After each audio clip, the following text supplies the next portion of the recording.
The Watchdog on Wall Street podcast, explaining the news coming out of the complex worlds of finance, economics, and politics, and the impact it will have on everyday Americans. Author, investment banker, consumer advocate, analyst, and trader, Chris Markowski. All right, welcome, everybody. Happy Memorial Day, by the way. Hope everybody enjoys their weekend. Our plans were somewhat thwarted, but it's all for a good thing. My son's high school lacrosse team is playing in the Section 11 finals this coming Wednesday, meaning that they have practice all this weekend. Was planning on going down to Philadelphia to catch the NCAA Final Four tournament for lacrosse, but won't be able to do that. Got practice over the weekend, but like I said, it's all for a good thing. Hope everybody enjoys their weekend. A couple things I'd like to go over today. First and foremost, something that was near and dear to my heart that we've been following for an extended period of time. That's Brexit. And now the drama within the UK where Theresa May is going to step down as the prime minister. Back when Brexit was in the cards and everybody that was for Brexit, you kind of compare it to the Brexit. The Brexit voters were kind of like the Trumpists here in this country. Oh, they're racists and this and that, and a lot of name calling going on when it came to Brexit. I remember one of the best ads I'd seen in a long time. Best advertisements I'd seen in a long time was a pro-Brexit ad, and this obviously ran in the UK. And it showed a man, alarm clock going off, waking up in the morning.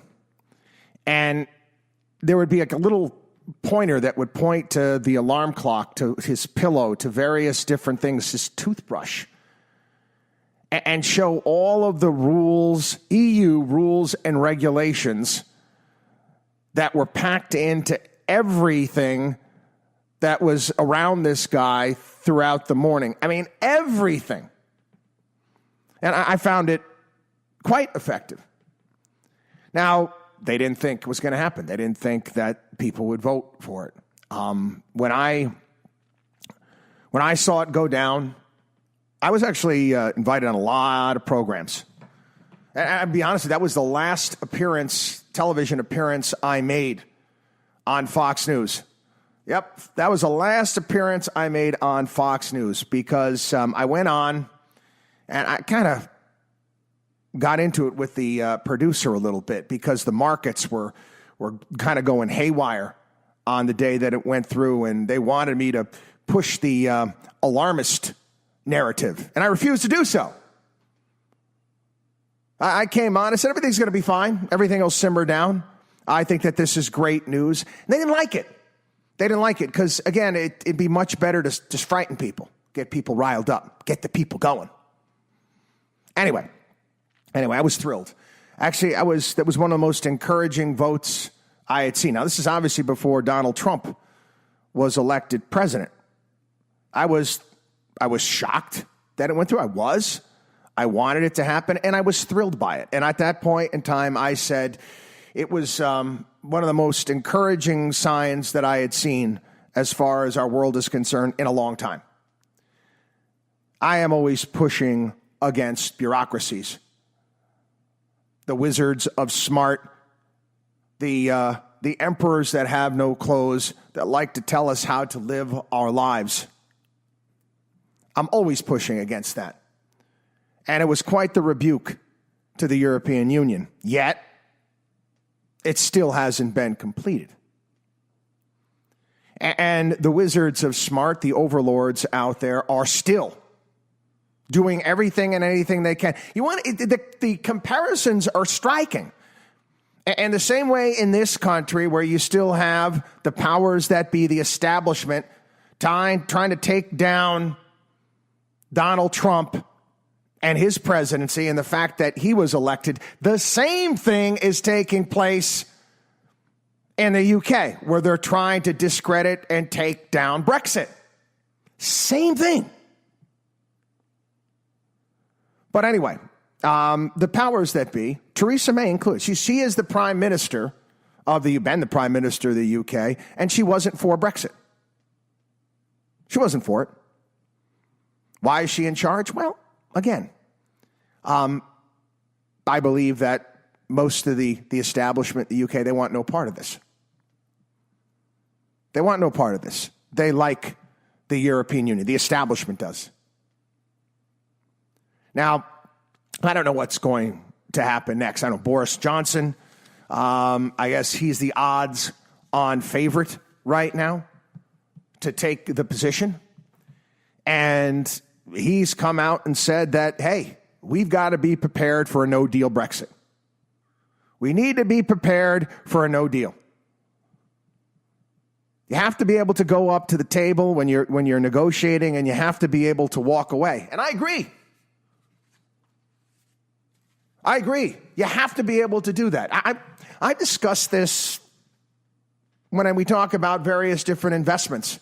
And sometimes people ask me, what are some of the best investments, some of the best decisions you've made over the years when it comes to managing money? And I said some of the best decisions that I made were decisions not to invest, not to get involved, to walk away. To walk away. And there's nothing wrong with that. Nothing. Sometimes people get caught up in the amount of time and work that has been put together and effort put into some sort of deal. It's okay. It's okay to walk away. And if the UK has to do that, and it's going to cost them some money over the short term and having to renegotiate trade deals and get things in order, that's okay too. I kind of parlay this into what's happening in our country right now when it comes to trade. A lot of people complaining out there. I'm going to go over this story right now. This is actually information coming out from the National Retail Federation. The National Retail Federation has warned that President Trump's escalating trade war with China could be devastating for consumers and lead to at least 1 million job losses. At least, they say. Again, they're throwing numbers out there. They're a lobbying group. Got to understand that. This is not fact. This is what they say. Devastating for consumers and lead to at least 1 million job losses. Devastating, huh? How is it going to be devastating to consumers? How? I'll talk about what they have to say. They're saying when tariffs are implemented, we have explained before, the importer on record, an American company, pays the tax to U.S. Customs, then has two options: eat the extra cost or pass it on to consumers. Surging consumer prices could complicate Trump's 2020 ambitions. Okay. The National Retail Federation estimates that the latest round of tariffs will cost $750 per year for the average family and lead to 1 million job losses. If Trump slapped the Chinese with 25% tariffs, it will cost consumers $2,300 a year and lead to 2 million job losses. Said the last thing any retailer wants to do is to raise prices. But if you're talking about a 25% tariff, there's only so much the supply chain can absorb. There are some places, as we get tariffs, we will take prices up, said Walmart Chief Financial Officer Brett Biggs. Okay. Macy's CEO said another round of tariffs would crush their customers' wallets. When you do the math, it's hard to find a path, though, that won't impact customers. It will affect a lot of apparel and accessories categories.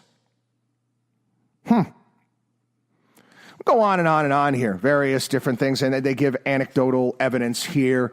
Here's one. Arnold Kamler, chairman and CEO of bicycle manufacturer Kent International, says trade war volatility has set back his company's expansion ambitions. Says our factory employs 125 people, but that could grow to 300. Eventually, we could build 1 million bicycles right here in the United States. But Trump's protectionist measures are getting in our way. We don't plan to lay anyone off, but until the situation stabilizes and we have some clarity about our future, we'll just continue buying bike frames from China. Why would you do that if there's a tariff? I don't get it. Then they go on and on. High-end audio equipment manufacturer, Audio Control, imports about 25% of its parts from China. He says now that the tariffs have climbed to 25%, he'll be forced to raise overall prices to dealers and retailers by 8 to 12%. That's going to be passed on to consumers. Polaris, the manufacturer of snowmobiles, ATVs, and motorcycles, would take a hit of about $195 to $200 million with the introduction of new tariffs. Okay. I'm going to go, I can keep going on all these various different stories. I'm going to be honest with you. Stop whining. I'd say it right to these guys, stop your whining and complaining. If you have to outsource or find a supplier somewhere else, do it. My God. Again, this is the problem. We here in this country are addicted to cheap crap. We are. We are addicted to cheap crap. Go take a look at where something is made, for crying out loud. Take a look at it. You want a higher quality item, you know where to buy from. It's just that simple. We've dug ourselves into this hole. And quite honestly, I don't care. I really don't. I'm being honest with anybody here. I don't care if prices are going to go up on certain things here and there. If it's going to actually force change. If in the long run, it's going to actually protect American businesses and intellectual property. I don't care. This notion here in this country that we cannot sacrifice at all. And then Donald Trump should frame this in regards to Memorial Day. I would. Take a look at the sacrifices that have been made by so many men and women in all of our nation's wars, all of the sacrifices that have been made by these people. My young son's going tomorrow, he's putting flags on graves in various different cemeteries in and around our area here on the North Shore of Long Island. While we can't sacrifice, adjust. I tell you what I would do if I was Trump, I said, you know what? Assume that the tariffs are going to be permanent. Assume that these tariffs are going to be permanent. And make the necessary adjustments. That's what I do. That's what I do.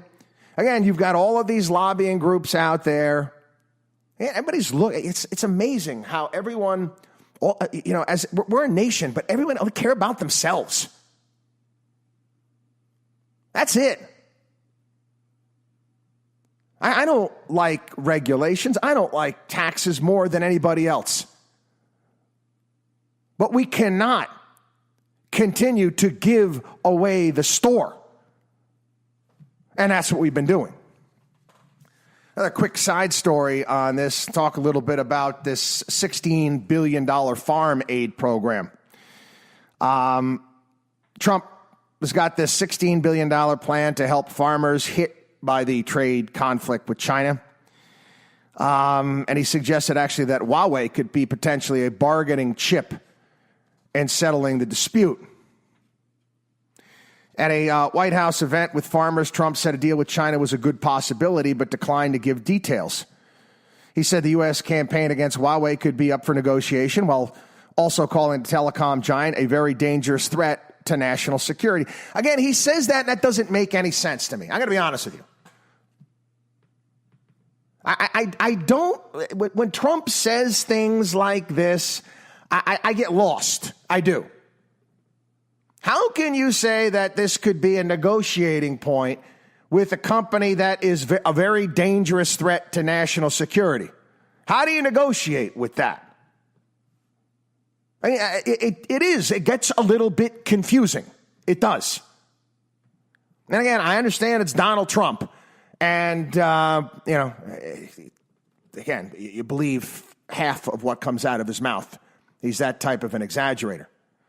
He said, I quote, "It's possible that Huawei would be included in some kind of trade deal." How would you, if the company is a very dangerous threat to national security, how would it be included in some kind of trade deal? I'm lost there, Mr. President. Sorry.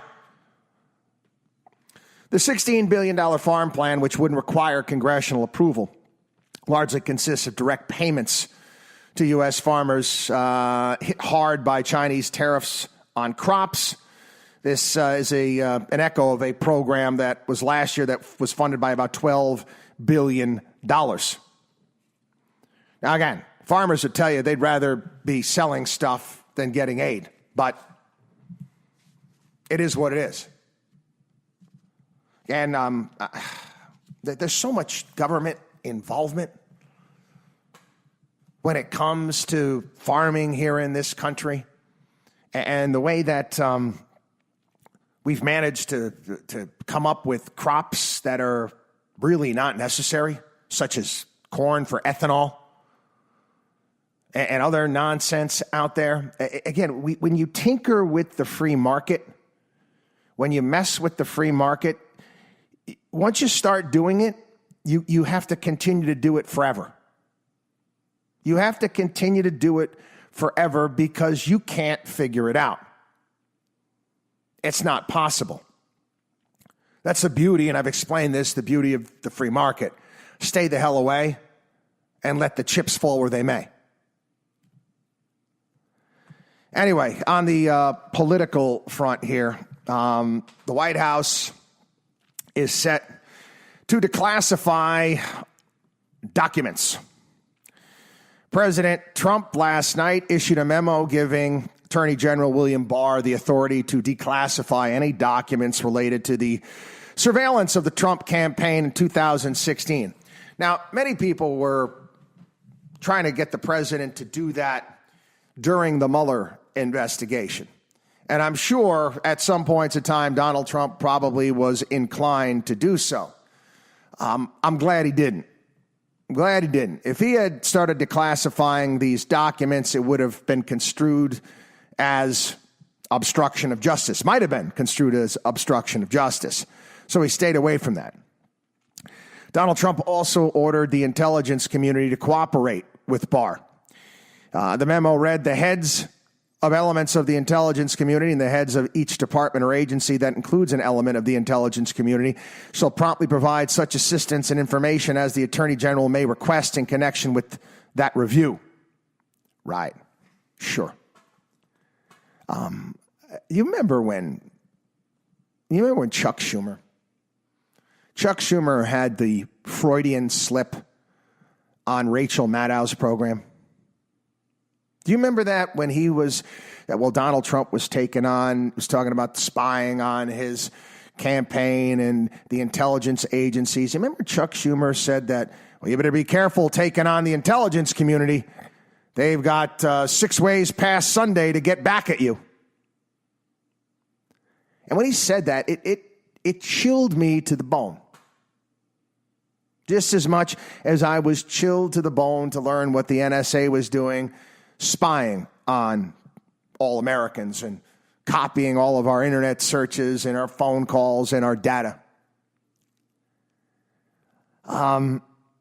These intelligence agencies need to be torn down. First and foremost, any agency that leads us into a war that cost us trillions of dollars and killed hundreds of thousands of people, Iraq, I think that is a failure of such monumental proportions that you need to start over. Again, I've suggested here on the program that every single government agency have an expiration date, like a carton of milk in your refrigerator. Each and every one needs to have an expiration date. They need to go away. Because just by existing in Washington, D.C., being a part of the bureaucracy, it basically signals that you're going to live forever. You're God. You're omnipotent. You're not going anywhere. You just get more and more funding. It's built into your budget every year. automatic spending increases every single year. And the people that stay on at these agencies become more and more powerful. And this power that they have corrupts. If each and every one of these government agencies had an expiration date, well, that was it. That was it. They had, when they were done, and you had to start over. Start over. You got to, if you needed to, all right, we got to have another spy. Well, then, you know what? We're going to take a look at what we did wrong, and we're going to try to improve upon it. This is true, actually, when you people are trying to, if you really want to come in and you see a company that's failing. You see a company that's failing, a business that's failing. You know the best things you do? You come in the first day, you fire everybody. Fire everybody. And make them come back and reapply for their jobs. And the intelligence agencies, I mean, the FBI.